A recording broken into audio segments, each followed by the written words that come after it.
leave it all behind you. I said, take down everything that stands in your way. Don't stop believing it'll work out again, my friend.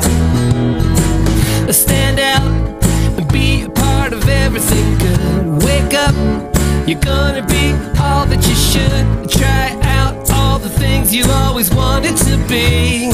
You'll see, 'cause I know what I know, that you've got it in you, and I see that you are a winner.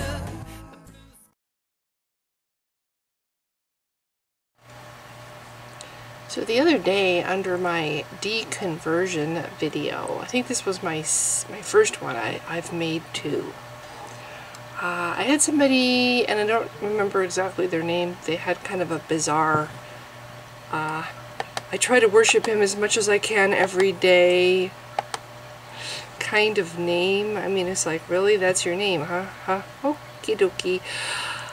This person, first of all, I'm really sorry to hear that you had a hard time in your life, that you had a hard childhood.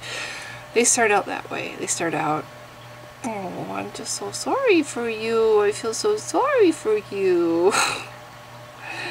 Totally not getting the fact that for the first time in my life, I am truly liking myself. I have self-confidence. I enjoy my life. I'm happier now than I've ever been in my life. And they're going, oh, I'm so sorry for you. I'm so sorry. It's like, you know what?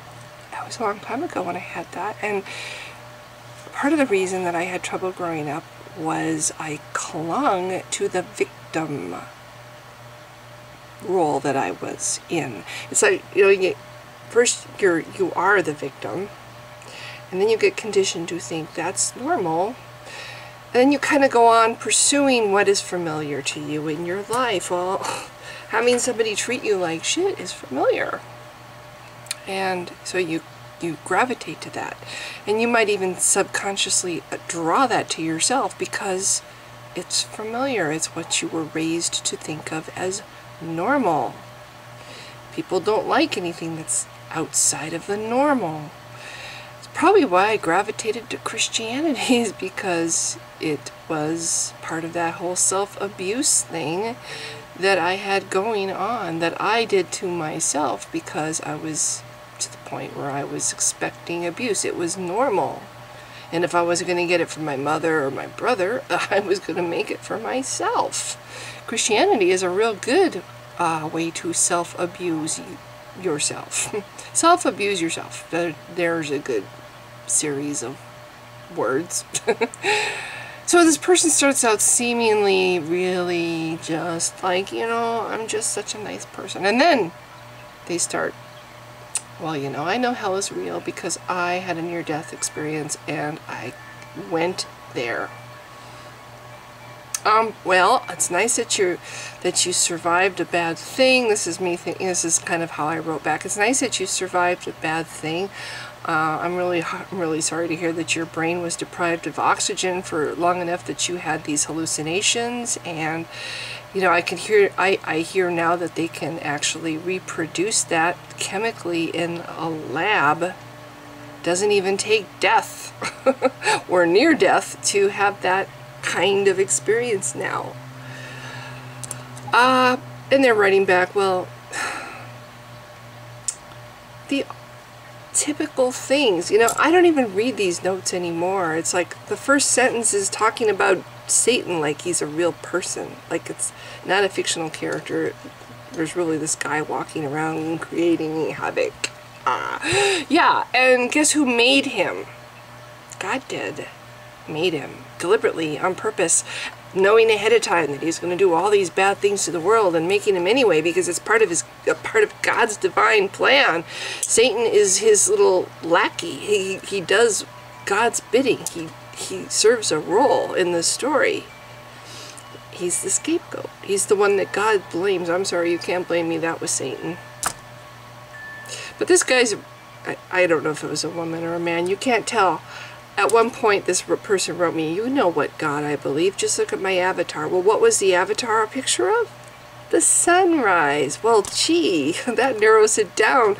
Since there are so many sun-worshipping kind of religions, or there have been throughout human history, sun worship, sun gods type religions.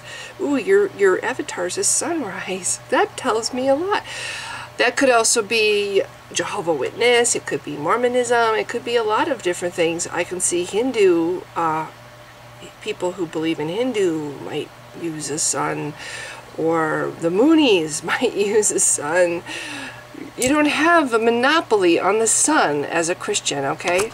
Okay, so I'm supposed to know from the sunrise picture anyway, so okay, I'm not going to recap the whole conversation. It was stupid. But this person continues to insist that hell is real, and that I am basically consigning myself to hellfire by not believing. And the usual, you choose not to believe, blah, blah, blah, which you don't choose to believe. You either are convinced something is real, or you are not convinced.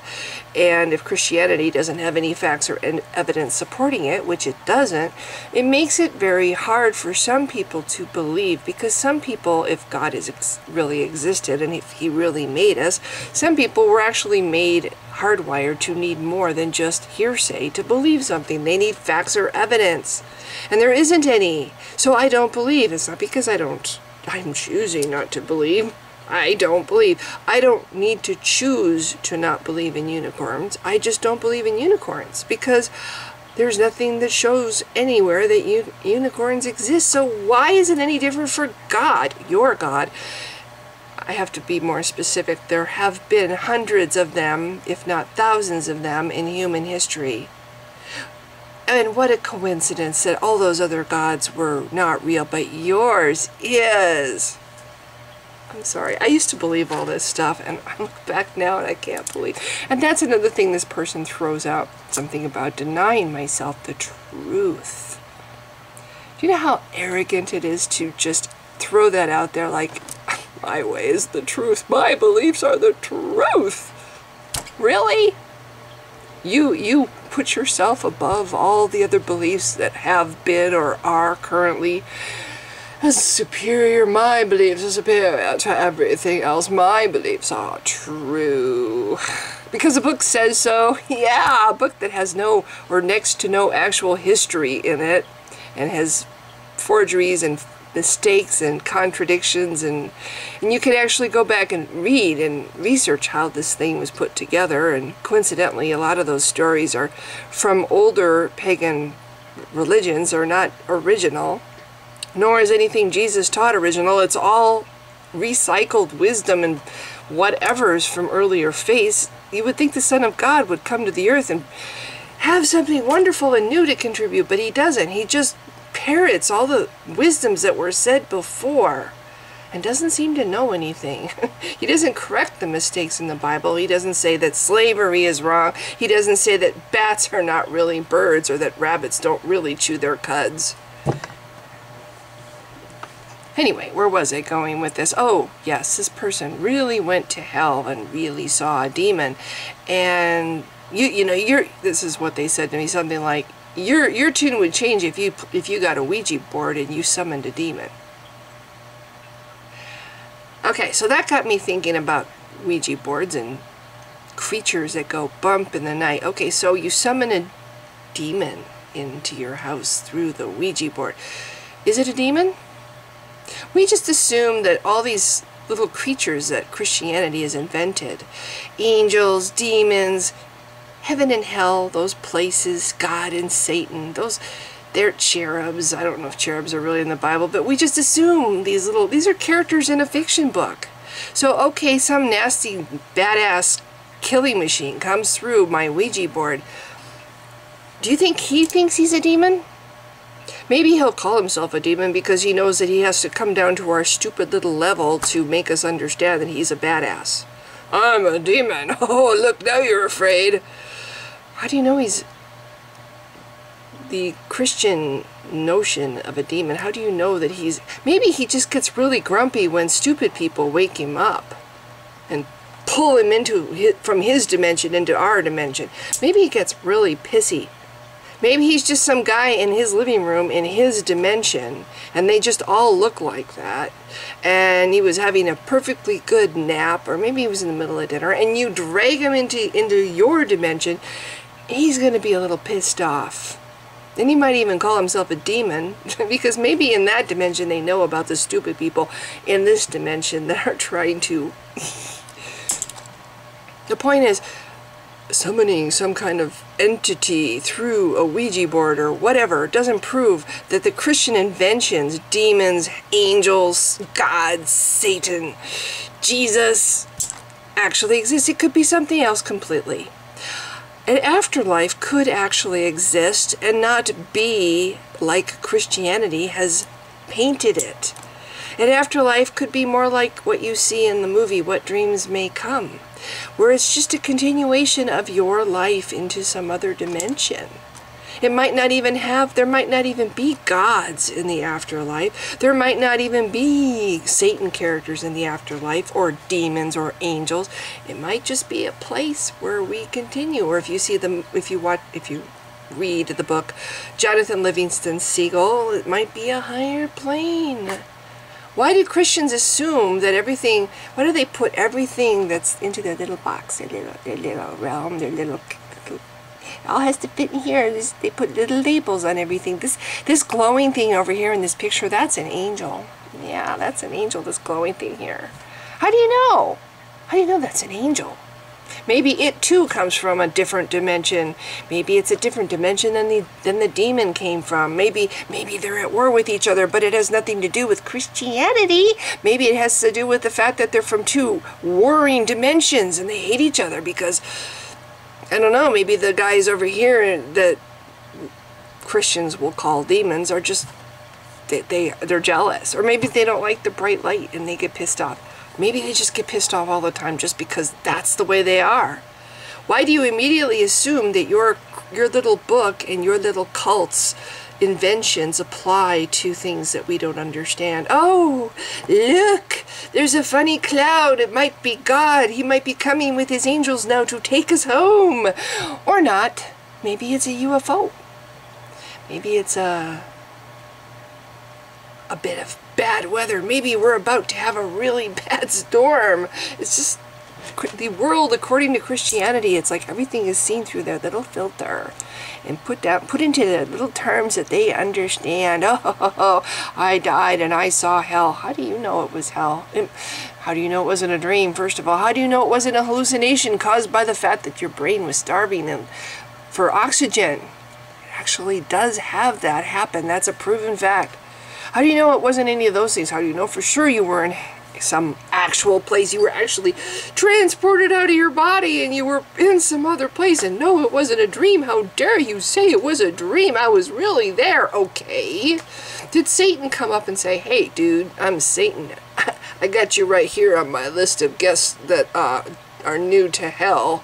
There's many different levels of hell. Let me first have this little guy over here. He's a junior demon. He's going to take you on a tour of all the different levels of hell and you can get to know the place. Did that happen in your dream? Or did you just suddenly you're in a flaming inferno, a dark room with fire everywhere, fire screaming? How do you know that wasn't like, you know that place where all the grumpy people live? Other dimension? Maybe that was like one of their nightclubs that you fell into. Maybe that was the act, the opening act for another show. I mean, there could be other explanations for what you think, or what you think you saw. It doesn't necessarily have to be, ooh, that's hell because it was a bad place. It's hell. How do you know it wasn't the Islamic hell? Could have been that too, because Islam has a hell too. It's different than the Christian hell. How do you know it wasn't that? Or how do you know it wasn't something completely different from anything that anybody has dreamed up ever on this earth? How do you know? So that's my response to this person. Personal experiences, that's not evidence. You know, it's subject to your interpretation and how you see things. And what labels you put on things. Ooh, it's a glowing white thing in the sky. That must be an angel. Yeah. Or if you live in Wisconsin and you see the glowing white thing, you might say, oh, it's the Aurora Borealis. Oh, it's a bunch of dancing angels. No, I think that's the Northern Lights. That's another thing we called it. Anyway, so that's me having a rant. I actually need to go to work now, but I wanted to say some stuff about Christians who just assume that Christianity is the truth, and they walk around and call it the truth when there's nothing supporting any of Christianity's claims. There's no more evidence supporting Christianity than any other religion or cult has evidence supporting it. So, no, Christianity isn't the truth. You don't know it's the truth. Calling it the truth is rude and arrogant. And looking down at others like they're less than you are because they don't believe the same things. Oh, I'm sorry. No, I'm not. And I don't need people to feel sorry for me because I really am happier than I've been in my entire life. In my middle 40s, let Christianity go, and happiness happened. Was it right away? But it was gradual. Gradually, I started to build the self-esteem, but also I grew up. My mind was mentally immature. Christianity did not let me grow up and learn to take accountability for my own actions. Learn to be strong. Learn to understand that I'm standing on my own and I'm facing this all by myself, and it's up to me. It wasn't until my middle 40s that I grew up. But I did grow up, so I don't need pity. And I don't need people on my channel who are going to strut around and call their unproven, unsupported imaginings the truth. Anyway, gotta go. If you've been watching, thanks. Bye! I am absolutely convinced that the main source of hatred in the world is religion. And I think it should be religion treated with ridicule and hatred and contempt. Share the same weather, winter or summer, May or September, the 4th of whenever. It's better together. Let's get together. Home is where